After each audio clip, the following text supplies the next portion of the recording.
com a aula de número 5, onde falamos sobre riscos químicos, agentes químicos. Senhores, o objetivo aqui é conhecer o tipo de agentes químicos, unidade de medida e a classificação, bem como seus efeitos sobre o organismo humano. Tá? Vamos lá.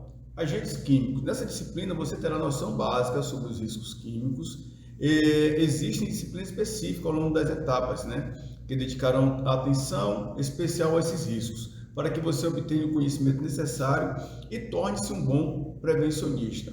Nesse material, até o momento, você estudou os agentes ambientais, correspondente aos agentes físicos, podendo perceber que há uma grande variedade de tipos de energia, a diferença entre ruído, radiações, temperaturas extremas, vibração, pressão normais e umidade.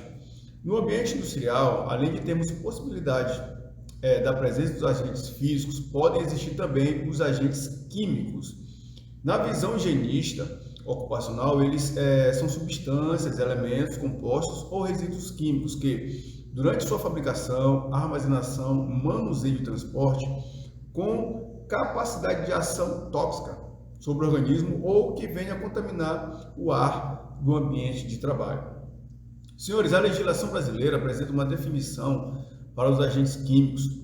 Lá na NR de número 9, Programa de Prevenção de Riscos Ambientais, ela considera como os agentes químicos as substâncias, compostos ou produtos que possuem, que possam, aliás, penetrar no organismo pela via respiratória, nas formas de poeira, fumos, névoas, neblinas, gases ou vapores, o que, pela natureza da atividade da exposição, possa ter um contato ou ser absorvido pelo organismo através da pele ou ingestão.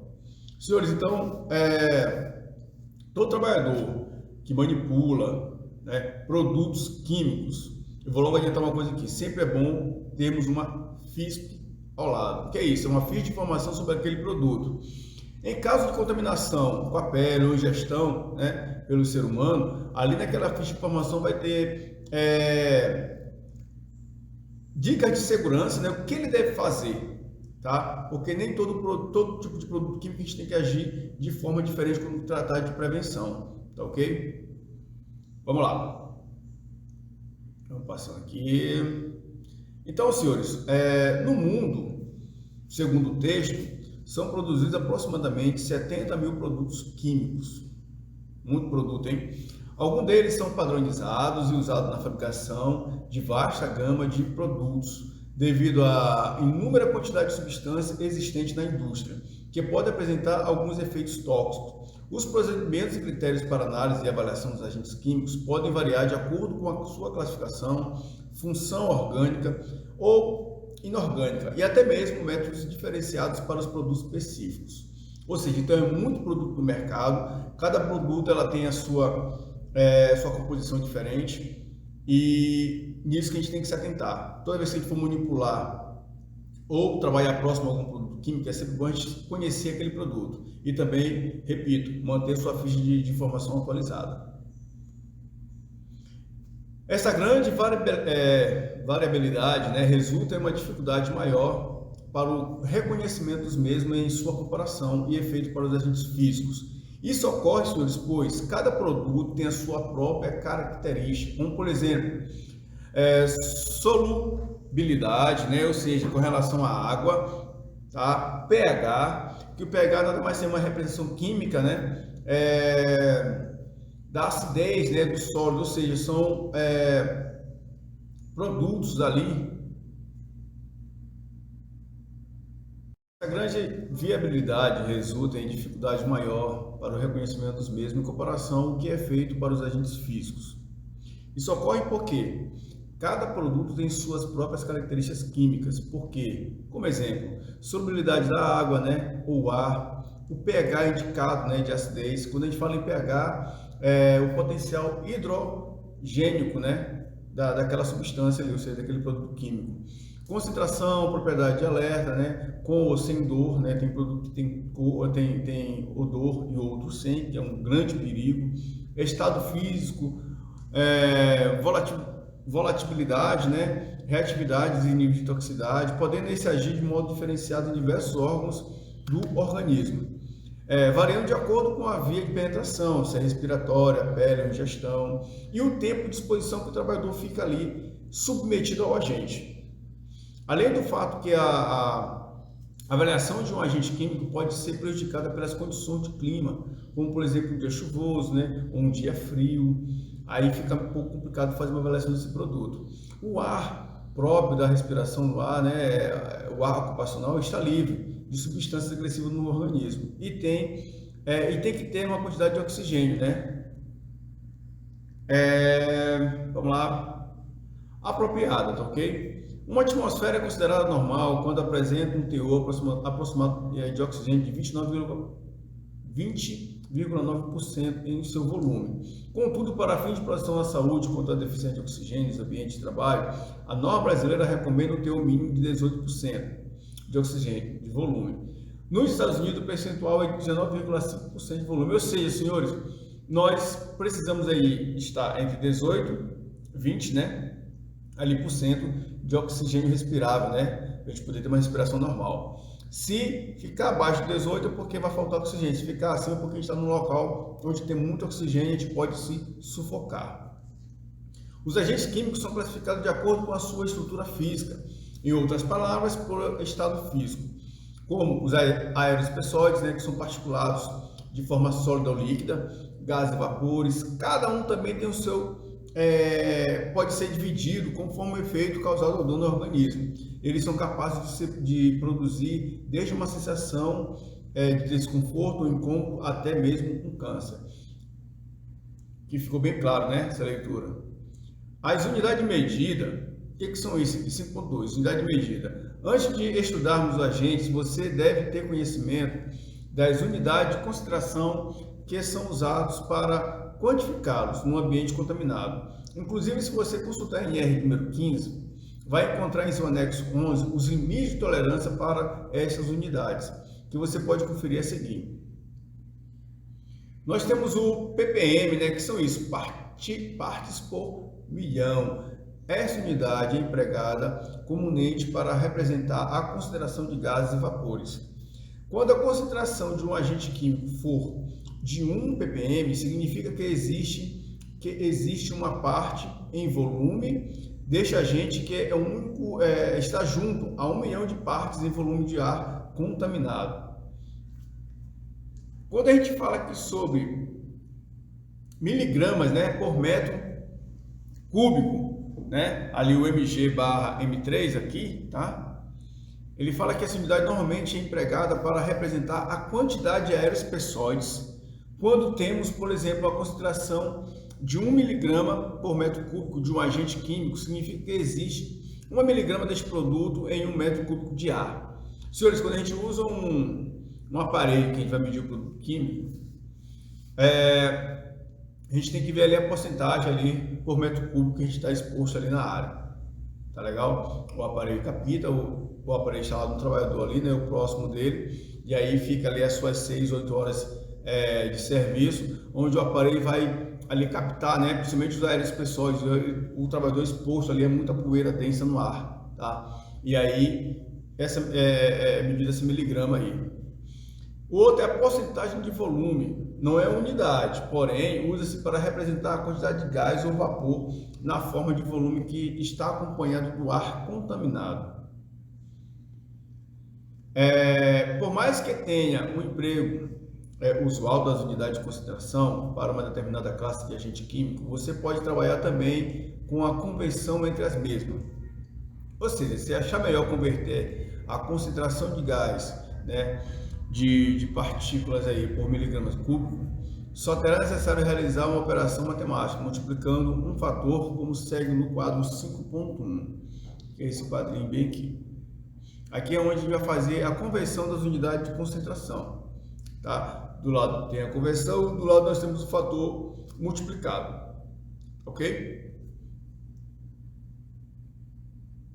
5.3. Classificação dos agentes químicos. No estudo da química, você pode encontrar inúmeras maneiras de classificar as substâncias químicas ou agentes químicos representados na atmosfera. No entanto, quando nos referimos ao estudo de higiene ocupacional, estes são classificados de acordo com o seu estado físico, como aerospessóides, gases e vapores. Pessoal, a classificação dos agentes químicos, quando a gente trata de indústria ou mineração, nós sempre estamos expostos a esses produtos químicos. Por quê? Inúmeras vezes, quando eles estão em forma de gás ou vapor, eles ficam imperceptíveis, não é? Aos olhos, tá? Mas o nosso organismo ele sente ali com o tempo que a gente está respirando aquele ar poluído, tá ok? 5.3.1 Aerospessóides. Os aerospessóides são definidos como partículas sólidas ou líquidas que podem estar em suspensão na atmosfera, que elas apresentam aproximadamente um tamanho inferior a 150 ohm. Estes também são conhecidos como aeros, né? Ou seja, quanto maior for o tempo de penetração das partículas no ar, maior será a possibilidade de serem inaladas pelos trabalhadores. Na mineração, o trabalhador que ele fica exposto ali aos aerospessóides, ou seja, ele fica trabalhando ao céu aberto, sempre a gente tenta fazer um controle para esse trabalhador não inalar tanta poeira do ar, que é isso. A gente costuma pagar pelo EPI, né? Ele coloca lá de máscara de preferência PFF2, que tem um filtro, né, para poder ter uma troca de ar ali, para ele poder não ficar só respirando o gás carbônico que ele emana para o ar. Justamente para isso, para controlar que ele inale tanta poeira na área, tá? Porque com o tempo ele pode adquirir uma doença ocupacional devido à inalação daquele produto químico ali. E a gente, claro, obriga o trabalhador a fazer uso do seu EPI na área. Quanto maior for o tempo de permanência das partículas no ar, maior será a possibilidade de ser inalado pelo trabalhador, que podem ser classificados de acordo com o seu estado físico, assim como pelos efeitos que provocam no organismo humano, em razão da natureza e da reatividade do material, tá ok? O tempo para essas partículas permanecer suspensas depende de sua densidade, tamanho e velocidade e movimentação, tá? Contínua ali no ar. Eu acho que esse aqui ficou bem claro com relação quando fala de aerospessóides. Então, senhores, as informações sobre o tamanho das partículas e de sua importância para a etapa de estudo de higiene ocupacional, por exemplo, a avaliação quantitativa em amostragem com uso de equipamento específico e medida de controle dos agentes. Os aerospessóides são resultantes de processos industriais devido à sua variabilidade, o tamanho que são gerados. A maioria deles são possível, tá? Como eu falei agora há pouco, visualizar o olho nu. Outros não, senhores. A gente só sente a inalação. Com base em literatura reconhecida, podemos classificar o tamanho conforme o quadro abaixo. Nós temos um quadro aqui, né, que se chama tipologia o tamanho das partículas. Aqui ele vai falar o tipo de particulado e ele vai falar aqui o tamanho aproximado em ohm. Tá legal? Repare aí, ó. Sedimentável, visível, inalável e respirável.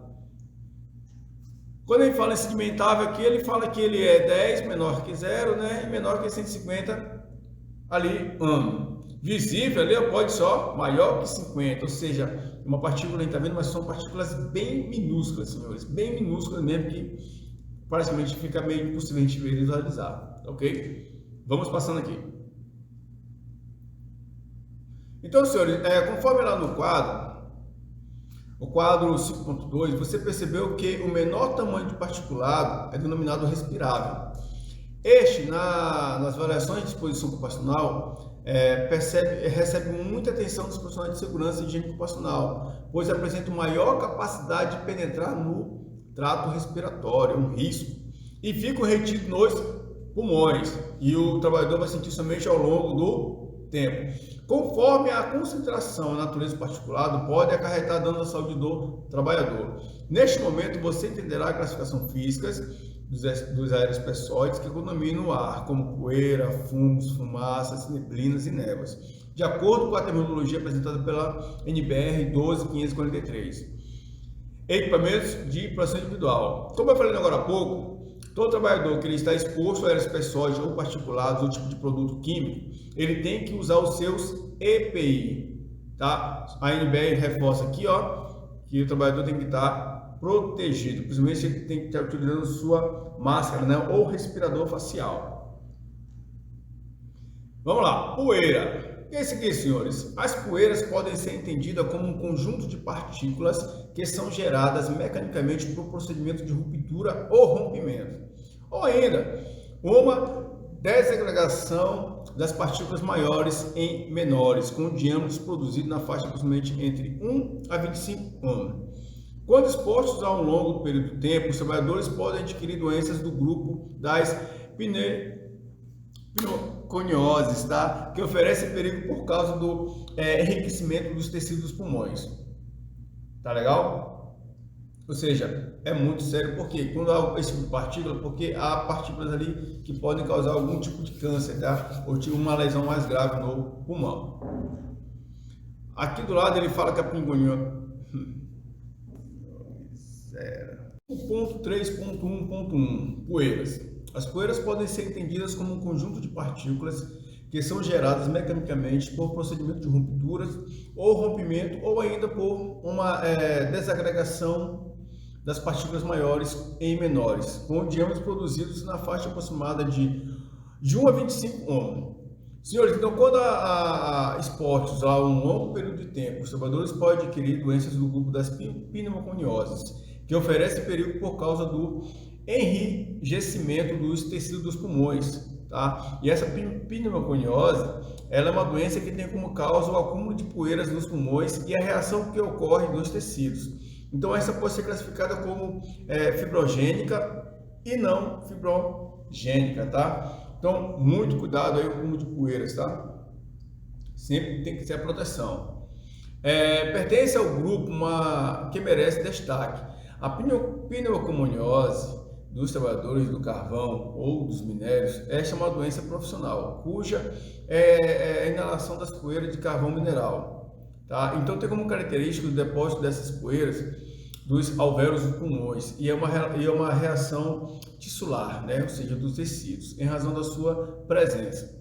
Senhores, lembra que eu falei que existem as doenças profissionais e as doenças do trabalho? Pois nesse caso aqui da poeira é doença profissional, porque o trabalhador ele vai adquirir aquela doença, né, de acordo com a profissão que ele está executando ali, que ele está exercendo, tá bem? Então a sua exposição vai depender do tempo que ele vai ali trabalhar. Só que ele tem que tomar medidas de controle. Quais são as medidas de controle? O uso de EPI. Mas só existe esse? Não. Aí no caso a gente tem que fazer um estudo, uma avaliação para saber se tem outros meios para ele poder ficar menos exposto a essa poeira. Ok? No Brasil, os principais fatores de exposição são as minas de extração de carvão, localizadas nos estados do Rio Grande do Sul e Santa Catarina, onde existe elevada concentração de sílica pela presença de contaminantes minerais nas rochas. Além disso, você pode encontrar poeira como sílica em lugares onde se fazem perfurações de rochas, construção civil, jateamento de areia, produção de tijolos refratários e fabricação de vidro e cerâmica. Tá? A sílica é o nome dado aos compostos que apresentam na sua composição o dióxido de sílico, né? E a sílica, senhores, em contato aí uma certa quantidade inalada, ele pode causar cânceres, tá? Vamos lá, vamos falar agora um pouco sobre fumos. Fumos 5.3.1.2. Fumos. Este tipo de aerossóis é característico de operações que envolvem fusão de metais. Típico de indústria onde se tem presença de processo de soldagens e fundição. Entende-se por fumos partículas no estado sólido que produzidas por condensação dos vapores emanados da fusão, podendo conter metais pesados no ar, como o zinco, né, por exemplo. Quando os vapores estão carregados com metais em suspensão, são denominados de fumos metálicos.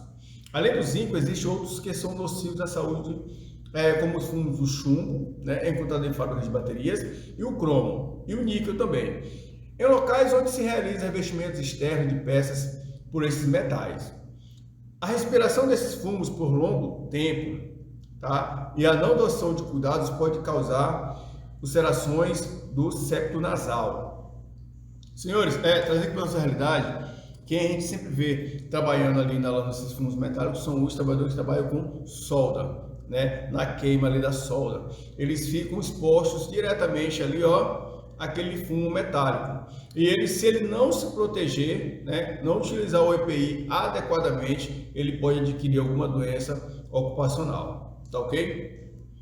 Aqui ele fala um pouquinho o seguinte, que durante a fusão é comum termos uma reação de oxidação quando ocorre a penetração dos fumos metálicos nas vias respiratórias, na forma de óxidos, que apresentam maior solubilidade dos fluidos do organismo humano, como no exemplo do zinco. Neste caso, né, tem-se o óxido de zinco.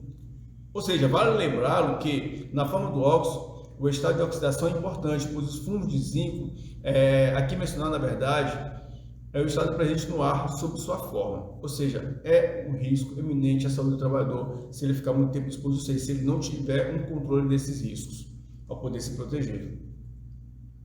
Vamos lá. Então, o que mais fala aqui? A figura 5.4, essa bem aqui, ela apresenta alguns equipamentos utilizados para avaliação de poeiras e fumos metálicos. Na disciplina de higiene ocupacional 3, você aprenderá como utilizá-los, segundo as técnicas de avaliação normatizadas, tá? E na disciplina de instrumentação. Então, repare que aqui está os instrumentinhos, tá? Onde é colocado lá instalado no trabalhador, ele fica ali de 6 a 8 horas ali instalado. O trabalhador fica com o equipamento instalado, né, em seu corpo, onde vai medir aí a concentração desses fumos. Agora vamos falar um pouco sobre fumaças. Assim como as poeiras, as fumaças são partículas que resultam de uma reação química de combustão incompleta. Estas são constituídas de carbono gerados pela queima de metais orgânicos, certo? Aqui ele dá um exemplo aqui de uma carvoaria, né, onde emana muita fumaça aí e o trabalhador fica exposto ali ao seu produto, né, que ele tem muito produto químico, ele fica ali inalando aquele produto. Repetindo, como a gente está falando sobre produtos químicos, tá? A tendência é claro, a maior parte a gente vai ficar inalando aqueles produtos. Vamos partir agora para fibras. 5.3.1.4 fibras. As fibras são partículas sólidas que são produzidas por processo de rompimentos mecânicos, as quais apresentam como característica física um formato alongado. Para que você entenda melhor, imagine uma partícula que tem um comprimento, uma medida cujo valor aproximado é de 3 a 5 vezes o seu diâmetro. Conforme a figura 6, essa figurinha bem aqui, você pode encontrar ambientes ocupacionais com estes agentes nas indústrias que trabalham com fibras de lã, algodão, asbesto, né, vidro de cerâmica e etc. No caso da exposição prolongada da fibra de asbesto, a doença pode ser desenvolvida, a asbestose, né, que é bastante agressiva aos pulmões dos trabalhadores. Vamos lá. Agora vamos falar um pouco sobre neblinas. 5.3.1.5 Neblinas. As neblinas podem ser entendidas como um conjunto de partículas líquidas que estão suspensas no ar, resultante da condensação dos vapores oriundos de substâncias do estado líquidos que são voláteis. Em outras palavras, vamos lá. De acordo com a condição térmica que o líquido está submetido, ou seja, ali aquecido, este tem a facilidade de evaporar. Com isso, o valor agrega-se ao ar até atingir a saturação. Nessa condição, não se consegue agregar mais vapor ao ar gerado, excesso ao vapor do ambiente ao mesmo tempo. Há uma diminuição da temperatura do ar, ocasionando condensação, mudança no estado físico, né, ali para o estado líquido, e do vapor que está saturado no ar, formando partículas líquidas ou gotículas, tá? Aqui um exemplo, né, como é que é feito aí emana o calor, a vaporização, e aí vai para a neblina, e aí a gente fica ali exposto àquele produto ali inalando. Então, a necessidade de ter-se condição de uma saturação do vapor é uma posterior condensação torna essa neblina mais difícil de serem vistas, tá, nas indústrias. Elas são mais conhecidas como um fenômeno do clima. Vamos falar agora sobre névoas, também é um produto químico.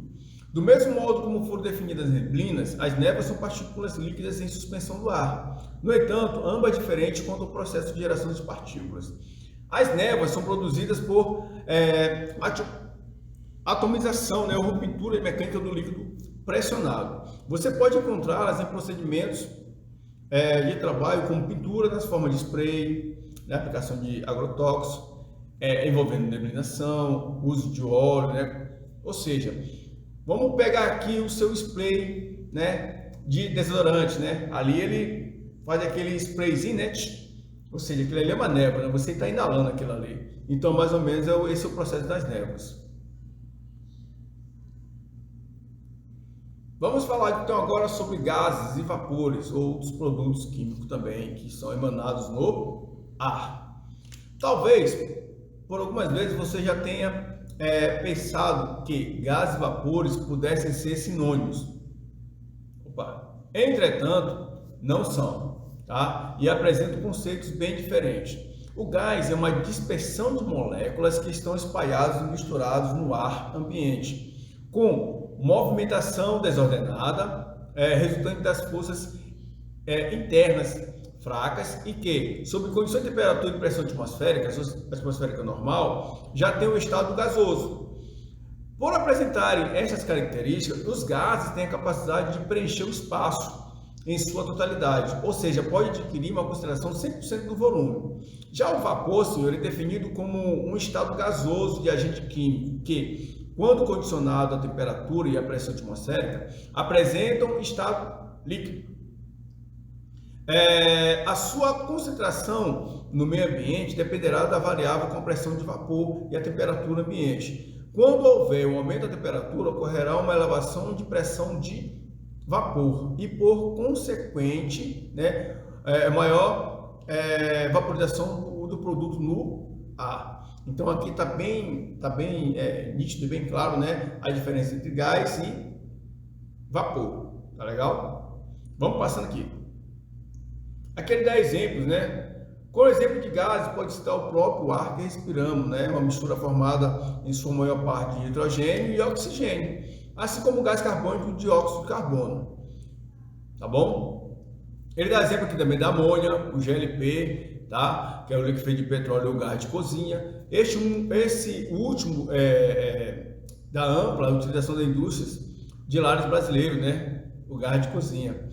Para vapores, os mais conhecidos são originados dos solventes orgânicos, como tolueno, xileno, benzeno, éteres, cetonas e hidrocarbonetos, como a gasolina, querosene e álcools, Então, sob o ponto de vista aqui da engenharia ocupacional, os gases e vapores são estudados em conjunto, por apresentar um comportamento no ar de modo similar. Então, a figura aqui, apresenta os equipamentos utilizados para poder fazer medição. O pessoal da engenharia ocupacional aí, eles utilizam. E lá na engenharia número 3 a gente vai aprender como utilizar esse aparelho. Senhores, ponto importante, 5.4, efeito no organismo. Você estudou a classificação dos gases, Você estudou os agentes químicos de acordo com o seu estado físico, E para o caso das partículas sólidas, conhecer inclusive uma classificação de tamanho. Agora faremos uma breve abordagem sobre outro ponto de vista, ou seja, em riscos químicos, além de mencionar e permitir a classificação dos aerossóis, gases e vapores, de acordo com seus efeitos que eles provocam no organismo humano, alguns tipos desses efeitos você pode ter na composição do quadro 5.3, que é esse rapazinho bem aqui. Aqui nesse quadro, senhores, vocês vão dar uma estudada nele, tá? Ele vai ter informações aí dos produtos químicos no organismo, aqui conforme o efeito produtivo no organismo, conforme o produto, tá? Aerossóis, fibrogênicos, que podem produzir, nódulos e causar endurecimento, ou seja, deformações fibrosas, do tecidos, tá? Aí é o exemplo de substância acílica e o amianto. Dei uma estudada nisso aqui, tá legal? O quadro está bem claro, tá bom? E aí, senhores, o resumo dessa aula foi você conhecer a área dos riscos químicos para a higiene ocupacional. já que essa disciplina ela é introduzida, né? Então iniciamos este estudo pelas principais unidades grandezas e usadas para quantificar a concentração dos agentes químicos e depois vimos que suas definições como classificação. Beleza? Vamos aí finalizar aqui os produtos químicos e vamos para a próxima aula. Até breve.